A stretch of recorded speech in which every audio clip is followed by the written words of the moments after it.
السلام علیکم ورحمۃ اللہ وبرکاتہ ان الحمد للہ والصلاة والسلام علی سید الانبیاء وعلی آلہ وصحبہ اجمعین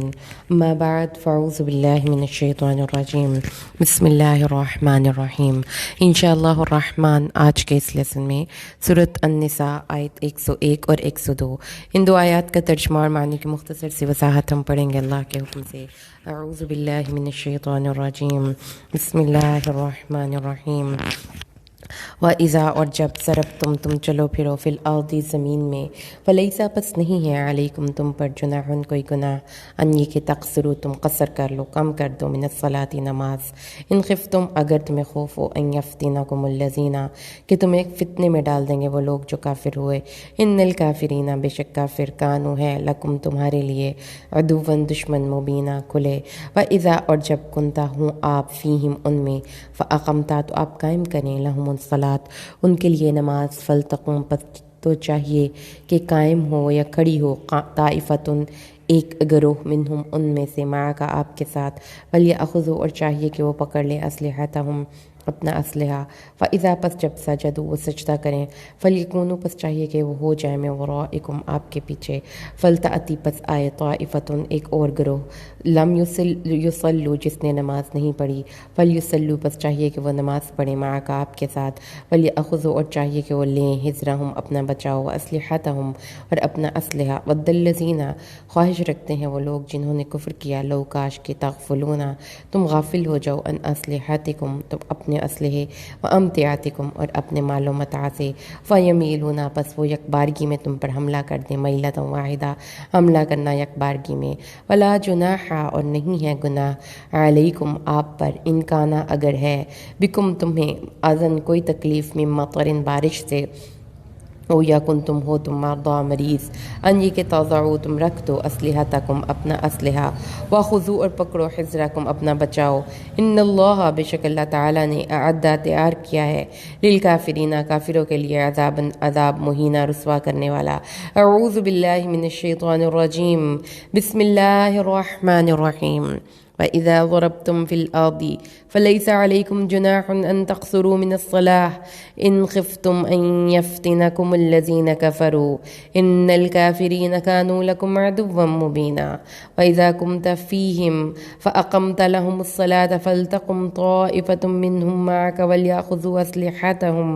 فَإِذَا سَجَدُوا فَلْيَكُونُوا مِن وَرَائِكُمْ وَلْتَأْتِ طَائِفَةٌ أُخْرَىٰ لَمْ يُصَلُّوا فَلْيُصَلُّوا مَعَكَ وَلْيَأْخُذُوا حِذْرَهُمْ وأسلحتهم ود الذين كفروا لو تغفلون عن أسلحتكم وأمتعتكم فيميلون عليكم ميلة واحدة ولا جناح عليكم إن كان بكم أذى من مطر أو كنتم مرضى أن تضعوا أسلحتكم وخذوا حذركم إن الله أعد للكافرين عذابا مهينا۔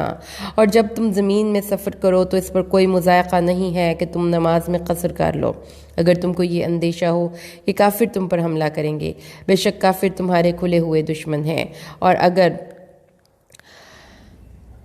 اور اے رسول مکرم جب آپ ان مسلمانوں کے درمیان ہوں اور آپ حالت جنگ میں نماز کے لیے کھڑے ہوں تو مسلمانوں کی ایک جماعت آپ کے ساتھ نماز پڑھے اور یہ لوگ اپنے ہتھیاروں سے مسلح رہیں، جب وہ سجدہ کر لیں تو پیچھے چلے جائیں، اور مسلمانوں کی دوسری جماعت جس نے نماز پڑھی تھی وہ آ کر آپ کے ساتھ دوسری رکعت نماز پڑھے اور وہ بھی اپنے اسلحہ کے ساتھ مسلح رہیں۔ کافر یہ چاہتے ہیں کہ اگر تم اپنے اسلحہ اور ساز و سامان سے غافل ہو جاؤ تو وہ یک بارگی ٹوٹ کر تم پر حملہ کر دیں، اور اس میں کوئی حرج نہیں اگر تم بارش یا بیماری کی وجہ سے اپنے ہتھیار اتار کر رکھ دو اور ضروری سامان لیے رہو، بے شک اللہ نے کافروں کے لیے ذلت والا عذاب تیار کر رکھا ہے۔ انشاءاللہ الرحمن آیات سورۃ النساء 102 اور 101 اور 102 میں ہم مسافر کی نماز کے بارے میں پڑھیں گے اور صلاۃ الخوف یعنی جنگ کے دوران کیسے نماز پڑھی جاتی ہے اس کے بارے میں پڑھیں گے۔ یہ سب سے پہلے تو یہ دیکھ لیجئے کہ سفر بے شک آج کے دور کا بھی ہے، بہت ایزی، بہت آسان، لیکن سفر میں آپ کو تھوڑی سی ہری ہوتی ہے، جلدی ہوتی ہے، آپ نے کہیں پہ جلدی نکلنا ہے۔ تو اس صورت میں اسلام ایک چونکہ پریکٹیکل ریلیجن ہے، اس لیے اسلام نے پھر اس صورت میں نماز کی رکعتوں میں تخفیف کر دی، یعنی کہ وہ رکعات جو 4 رکعتوں پر مشتمل ہیں ان کو 2 کر دیا۔ اور ان نمازوں کے بعد کسی قسم کا آپ کو فرائض کی ادائیگی کی بھی استثناء مل گیا. نبی کریم صلی اللہ علیہ وسلم کی سنت بتاتی ہے کہ آپ نے سفر میں ظہر کے صرف 2 فرض پڑھے، عصر کے صرف 2 فرض پڑھے، عشاء کے صرف 2 فرض پڑھے اور اس کے ساتھ وطر پڑھا، اور مغرب اور کی نماز پوری پڑھی یعنی کہ 3 رکعات. فجر کی نماز کی سنتیں آپ نے سفر اور حضر میں کبھی بھی ترک نہیں کی، کیونکہ نبی کریم صلی اللہ علیہ وسلم نے فرمایا ہے کہ دنیا و ما فیہا سے بہتر ہیں یہ 2 رکعتیں جو فجر کی ہم ادا کرتے ہیں سنت کے طور پر. تو ان کو آپ نے سفر میں بھی ترک نہیں کیا. اس سے جو آج کے لیسن میں ہمیں چیزیں ملتی ہیں سمجھنے کی، اس کو ہم پوائنٹس میں بات کو کر لیں تو بات کو سمجھ میں آ جائے گی. سب سے پہلے ہم اس کے فقہی مسائل کے بارے میں دیکھ لیتے ہیں کہ نماز قصر کرنا جو ہے اس میں جیسا کہ ہم نے پڑھ لیا، نمبر 1 اس میں جو پوائنٹ ہے وہ یہ ہے کہ ہمیں 4 رکعت والی نماز 2 رکعت والی نماز میں کنورٹ کر دینی ہے. ٹھیک ہے، 4 رکعت والی نماز 2 رکعت میں کنورٹ ہو جائے گی. جو 3 رکعت والی نماز ہے وہ 3 ہی رہے گی، کیونکہ وہ ہمارے پورے دن کا وطر ہے، جس سے ہماری نماز جو طاق تعداد میں چلی جاتی ہے. اس کے بعد فجر کی نماز پوری ہی ادا ہوگی، اور عشاء کی نماز کی نماز کے بعد جو آپ وطر کرتے ہیں وہ وطر بھی آپ نہیں ترک کریں گے. اس کے بعد جو دوسرا مسئلہ ہے وہ یہ ہے کہ کتنے سفر کی مدت میں آپ نے نماز کو 2 رکعتیں کرنی ہیں، یعنی کہ کتنا لمبا سفر ہوگا، سفر کی مسافت کتنی ہوگی. تو اس کے بارے میں ائمہ کا اختلاف ہے. ہمیں حدیث سے کوئی بھی ایک واضح مسافت نہیں ملتی لیکن چونکہ نبی کریم صلی اللہ علیہ وسلم کی کچھ احادیث سفر کے بارے میں ہیں، اس سے استدلال کرتے ہوئے ائمہ نے یہ چیز دیکھی ہے. ایک تو حدیث یہ ہے کہ جو عورت اللہ اور روز آخرت پر یقین رکھتی ہے وہ 3 دن رات کی مسافت پر سفر نہ کرے جب یہاں تک کہ اس کے ساتھ کوئی محرم ہو. اور اس کے بعد جو موزوں پر مسح کرنے والی حدیث ہے اس میں بھی 3 دن کا ذکر ہے. جیسا کہ حضرت عائشہ رضی اللہ تعالیٰ عنہ نے اس سے پوچھا گیا کہ موزوں پر مسح کرنا کتنے دن تک ہم کر سکتے ہیں اور اس کیسے کر سکتے ہیں، تو انہوں نے حضرت علی ابن طالب کے پاس بھیجا سائل کو. پھر حضرت علی نے ان کو بتایا کہ نبی کریم صلی اللہ علیہ وسلم نے فرمایا ہے کہ آپ جو موزے پہنتے ہیں، موٹی جرابیں پہنتے ہیں سردی میں، اس میں اگر آپ وضو کر کے نے موزے پہنے ہوں تو آپ کو ہر وضو کے لیے ان موزوں کو اتارنے کی ضرورت نہیں ہے. اگر آپ مقیم ہیں یعنی اپنے گھر میں رہ رہے ہیں تو آپ 5 نمازیں اس پر ایک پورا دن مسح کر سکتے ہیں. اس کے بعد آپ کو ان جرابوں کو دوبارہ سے اتارنا ہوگا، موزوں کو، اور پھر دوبارہ سے مسح کرنا ہوگا، وضو کرنا ہوگا. جبکہ جو ایک مسافر ہے وہ 3 دن تک اس رخصت سے فائدہ اٹھا سکتا ہے. 3 دن تک وہ بغیر موزے اتارے انہی پر مسح کر سکتا ہے. تو اس سے بدلتے ہوئے حالات کے مطابق ہم جو اس کے مسافت کے پیمانے کو ناپا گیا تو مختلف اس کے پیمانے بنے، جس میں ایک پیمانہ ہے تقریباً 115 کلومیٹر، دوسرا پیمانہ جو ہے وہ ہے 96 کلومیٹر، اور کم سے کم جو پیمانہ ہے وہ ہے 78 کلومیٹر. جو 78 کلومیٹر کے بعد سے نماز قصر شروع ہو جائے گی، اور اس 78 کلومیٹر کے بعد آپ نے نماز قصر پڑھنی ہے. اور اس میں پھر یہ ہے کہ اس کی 2-3 طریقہ کار ہیں. ایک تو یہ ہے کہ آپ ہر نماز کے وقت پہ روکیں اپنی سواری، ظہر کی نماز کے ٹائم پہ روکیں اور 2 رکعت نماز پڑھیں اور پھر اپنا سفر جاری رکھیں. لیکن ڈیپینڈ کرتا ہے کہ آپ کے ساتھ مسافر کتنے ہیں اور آپ کتنی دور جا رہے ہیں اور آپ کا وہاں پر نماز پڑھی جانی ممکن ہے کہ نہیں. کیونکہ اگر آج ہمارے پاس موٹر گاڑیاں ہیں، ہمارے پاس بڑی بسیز ہیں، ہم ان میں سفر کرتے ہیں، تو اس صورت میں بھی ہمارے لیے کبھی کبھی اس وقت پر نماز ادا کرنا آسان نہیں ہوتا. تو پھر دوسری صورت یہ ہے کہ نبی کریم صلی اللہ علیہ وسلم نے 2 نمازوں کو جمع کیا اس طریقے سے کہ ظہر کا بھی وقت ان کو مل جائے، ظہر کا آخر والا وقت اور عصر کا سب سے پہلا وقت، 2 وقتوں کو جمع کیا. اسی طرح مغرب اور عشاء کی نماز کو جو ہے مغرب کو تھوڑی سی تاخیر کر لی، عشاء کو تھوڑی سی تعجیل کر لی، اور اس طریقے سے 2 نمازوں کو جمع کر کے پڑھا. اس طرح تیسری چیز جو یہ ہے کہ کتنے دن تک آپ کی نماز قصر ہو سکتی ہے. نماز قصر کے لیے اس میں نبی کریم صلی اللہ علیہ وسلم کی 2-3 ہمیں جو سنتیں ملتی ہیں. ایک تو یہ ہے کہ آپ اگر تردد کی کیفیت میں سفر کر رہے ہیں یعنی آپ کسی ایسی جگہ پر گئے اپنے شہر سے دور جہاں پر آپ کو کوئی کام تھا، وہ آج ہو جائے کہ کل ہو جائے کہ 2 دن بعد ہو جائے کہ ہفتے بعد ہو جائے، آپ ویٹ کر رہے ہیں، آپ تردد کی کیفیت میں ہیں، تو اس صورت میں آپ بے شک 6 ماہ بھی رہتے رہیں، آپ نماز قصر ہی ادا کریں گے، کیونکہ آپ شور نہیں ہیں کہ آپ نے کب واپس چلے جانا ہے۔ دوسری صورت یہ ہے کہ آپ پوری سرٹنٹی کے ساتھ اور شیورٹی کے ساتھ جاتے ہیں کہ مجھے 3 دن کا ٹور ہے، میرا 10 دن کا ٹور ہے، میرا 15 ڈیز کا ٹور ہے، میرا 35 ڈیز کا ٹور ہے۔ اگر 15 ڈیز سے کم تعداد میں آپ نے رہنا ہے، ہفتہ رہنا ہے، 10 دن رہنا ہے، تو آپ ان تمام دنوں میں نماز قصر کریں گے، ایون اف کہ آپ ایک گھر میں جا کر اب مقیم ہو گئے ہیں،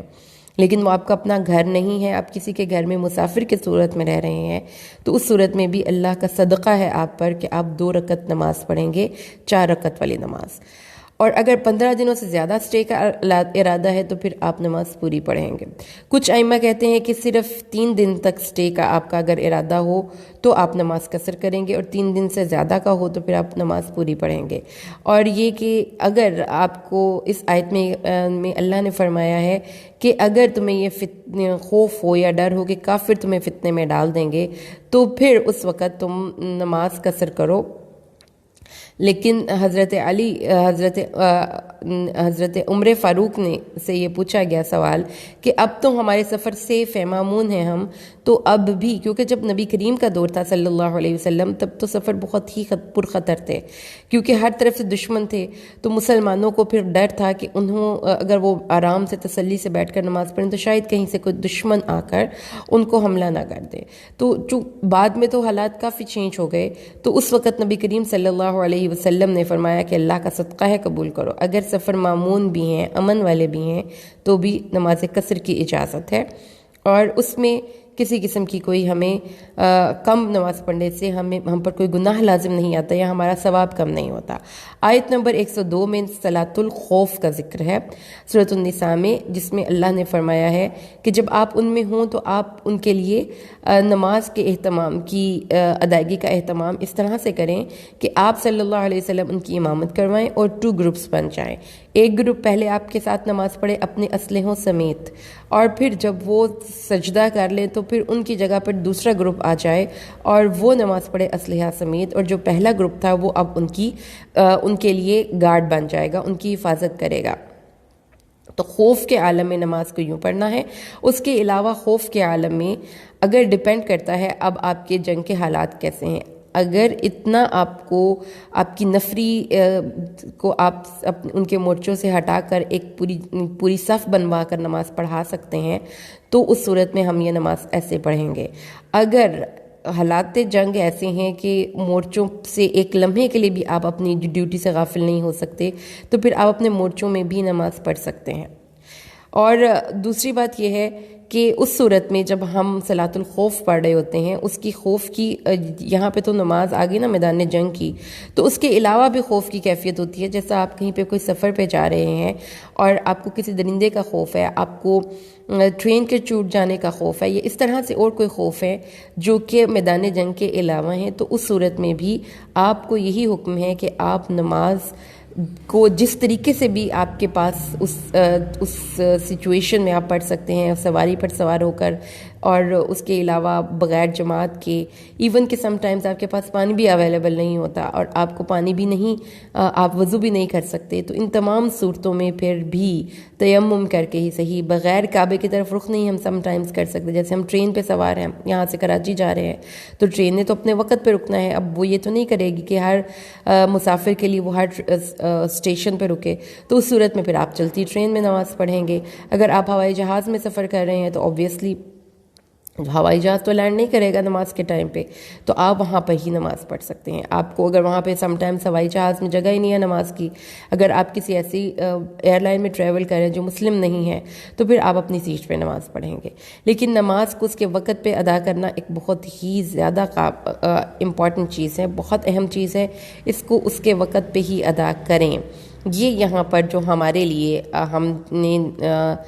جو بات سمجھ میں آئی وہ یہ ہے کہ ہمیں مسلمانوں کو اللہ تعالیٰ نے بتایا ہے کہ اگر آپ کو بہت ڈیفیکلٹ سچویشنز میں بھی آپ اپنا کھانا پینا نہیں چھوڑتے، آپ اپنا سونا نہیں چھوڑتے، تو جب آپ کی لائف میں ہارڈ ٹائمز آ جائیں، جب آپ کی لائف میں کوئی ڈیفیکلٹ ٹائمز آ جائیں، تو تھوڑی بہت ایڈجسٹمنٹ کر لیں، لیکن اس امپورٹنٹ کام کو نہ چھوڑیں۔ تو اس آئیے سے ہم پریکٹیکل لائف سے ریلیٹڈ جو لیسنس ہم نے ان آیات سے سیکھے اس کو ہم دہرا کر اپنے لیسن کو اینڈ کرتے ہیں۔ ہم نے نمبر 1 یہ اس میں سے سیکھا کہ آپ کو کم از کم 76 کلومیٹر دور اگر آپ جا رہے ہیں اور 15 دن سے زیادہ سے کم کا سٹے کا ارادہ ہے، یعنی کہ میکسیمم 15 دن، تو آپ نماز قصر ادا کریں گے۔ اس کی اجازت قرآن پاک کی اس آیت سے ہمیں ملی۔ اس کے بعد دوسری چیز جو ہے وہ یہ ہے کہ اگر آپ تردد یا شک کی کیفیت میں ہیں تو بھی آپ کافی دیر تک بھی نماز قصر کر سکتے ہیں، ایون کہ آپ 6 ماہ تک بھی اگر سٹے کرنا پڑے کسی جگہ پر، but you are not sure کہ آج کام ہوگا کہ کل ہوگا، تو آپ نماز قصر کر سکتے ہیں۔ صلاۃ الخوف اور خاص طور پہ نماز جو آپ پڑھتے ہیں اپنی میدان جنگ میں، اس میں اللہ نے گائیڈ کیا کہ مسلمانوں کو نماز نہیں چھوڑنی، نماز جماعت کے ساتھ ادا کر سکتے ہیں۔ تو ڈیفرنٹ اس کے طریقے ہیں، حدیث کی کتابوں میں ہمیں ملتے۔ ایک تو یہ ہے کہ ایک رکعت پڑھے گی فوج اپنی جماعت کے ساتھ، اور ایک رکعت وہ اپنی پڑھ کر 2 رکعتیں کر دے گی، یا ان کی ایک ہی رکعت سفیشینٹ ہو جائے گی، یا یہ کہ وہ اپنے ہی مورچوں پر جیسے جہاں پہ وہ بیٹھے ہوئے ہیں وہاں پہ وہ نماز پڑھیں گے، یا اگر حالات جنگ اتنے ٹائٹ ہو چکے ہیں کہ وہ ایک لمحے کے لیے بھی اپنی ڈیوٹی سے غافل نہیں ہو سکتے، تو پھر وہ نماز جیسا کہ غزوہ احد میں کیا نبی کریم صلی اللہ علیہ وسلم نے، پھر انہوں نے نمازوں کو قضا کر کے اکٹھا پڑھا، لیکن بلا ضرورت نماز قضا نہیں کرنی۔ اگر آپ سفر میں ہیں، آپ ایک گاڑی میں بیٹھے ہوئے ہیں، آپ ہوائی جہاز میں بیٹھے ہوئے ہیں، آپ کسی ٹور کے ساتھ گئے ہوئے ہیں، آپ کوئی شادی کے فنکشن میں ہیں، آپ بازار گئے ہوئے ہیں، آپ کو نماز چھوڑنے کی اجازت نہیں ہے۔ بلا مقصد آپ نماز کو قضا نہیں کریں گے، نماز کو اس کے وقت پہ ہی ادا کریں گے، اور یہ زیادہ بہتر ہے اس سے کہ آپ نماز کو ڈیلے کر کے نماز کو قضا کر کے ادا کریں۔ اسی سے ہم نے جو چیز دوسری سیکھی پریکٹیکل لائف ریلیٹڈ، وہ یہ ہے کہ how important it is to say prayer in time, نماز کو وقت پر ادا کرنا کتنا ضروری ہے۔ یہ میری تمام بہنوں کو میسج ہے جو نماز نہیں پڑھتی اور کسی بھی چھوٹی چھوٹی ریزنز کی وجہ سے، کسی کے گھر گئے ہوئے ہیں، میک اپ کیا ہوا ہے تو ہم منہ دھوئیں گے تو ہمارا میک اپ خراب ہو جائے گا، ہم کسی پہ شادی کے فنکشن میں گئے ہوئے ہیں، ہم اب یہاں پہ کہاں پہ نماز پڑھیں، ہم کسی ٹور پہ گئے ہوئے ہیں، ہم نماز نہیں پڑھیں گے،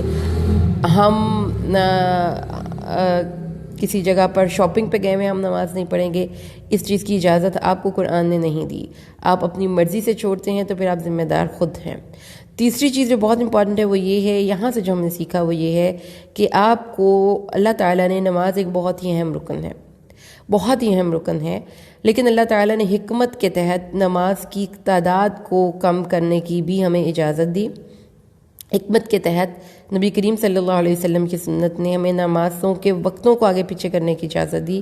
کہ اپنے حالات کے مطابق ایڈجسٹ کر لیں۔ اگر آپ کا سفر ایسا ہے کہ آپ ظہر اور عصر اکٹھا کر سکتے ہیں تو آپ کو اجازت ہے، نبی کریم کی سنت سے ہی یہ ثابت ہے۔ لیکن جس سے ہمیں یہ سیکھا کہ when you are in the practical life تو according to the situation آپ اپنے حالات کے مطابق اپنی اسٹریٹجیز کو چینج کر سکتے ہیں، اور یہی حکمت ہے کہ نماز کے وقت کو آگے پیچھے کر کے اللہ نے ہمیں بات سکھائی کہ جو حالات ہوں اس کے مطابق اپنی اسٹریٹجیز کو چینج کرتے رہیں، اور لیکن جو امپورٹنٹ کام ہے وہ آپ نے نہیں چھوڑنا۔ اتنی سی بات کو سمجھ لیں تو یاد رکھیں کہ جو آپ کے جسم کی غذا ہے، خوراک اور کھانا، تو اگر اس کو آپ نہیں کھائیں گے تو آپ کمزور ہوں گے الٹیمیٹلی۔ اسی طریقے سے آپ کی روح کی غذا ہے نماز، نہیں پڑھیں گے تو آپ کی روح اور اللہ سے تعلق کمزور ہوتا جائے گا۔ اسلام میں روحانیت کے لیے کوئی چلہ نہیں کاٹنا پڑتا، اسلام نے ہمیں روحانیت کے لیے واحد ایک ہی چیز بتائی ہے، اور وہ کیا ہے؟ 5 وقت نماز ادا کریں۔ اس سے آپ کا جو اللہ سے تعلق سٹرونگ ہوگا، اور آپ کی زندگی میں جو سنجیدگی آئے گی اور برائی سے نفرت آئے گی، وہ ہو ہی نہیں سکتا کہ آپ کو کسی بھی اور چیز سے مل جائے۔ تو جس کی نماز کمزور ہے، حضرت عمر نے فرمایا تھا اپنے امال کو کہ میں تم لوگوں کی جو پرفارمنس ہے کام کی، وہ تمہاری نماز کے روشنی میں دیکھتا ہوں، کہ جو شخص اللہ کا حق ادا کرتا ہے وہ اس کی عوام کا، اس کی مخلوق کا حق بھی ادا کرے گا، اور جو شخص نماز نہیں ادا کرتا تو وہ اللہ کا حق نہیں دیتا تو وہ پھر کسی اور کا حق بھی نہیں دے گا۔ اس لیے اللہ سے دعا کریں اللہ ہمیں قرآن کے اس مقام کو سمجھ کر پڑھنے کی توفیق دے، اور اس کے جتنی بھی میسیجز ہیں یا لیسنز ہیں اس کو ہم اپنی زندگی میں امپلیمنٹ کریں۔ اللہ سے دعا ہے اللہ ہمیں قرآن کو سمجھ کر پڑھنا اور اس پر عمل کرنا آسان کر دے، آمین۔ بارک اللہ لی ولکم فی القرآن الحکیم ونفعنی وإیاکم بالآیات والذکر الحکیم۔ السلام علیکم ورحمۃ اللہ وبرکاتہ۔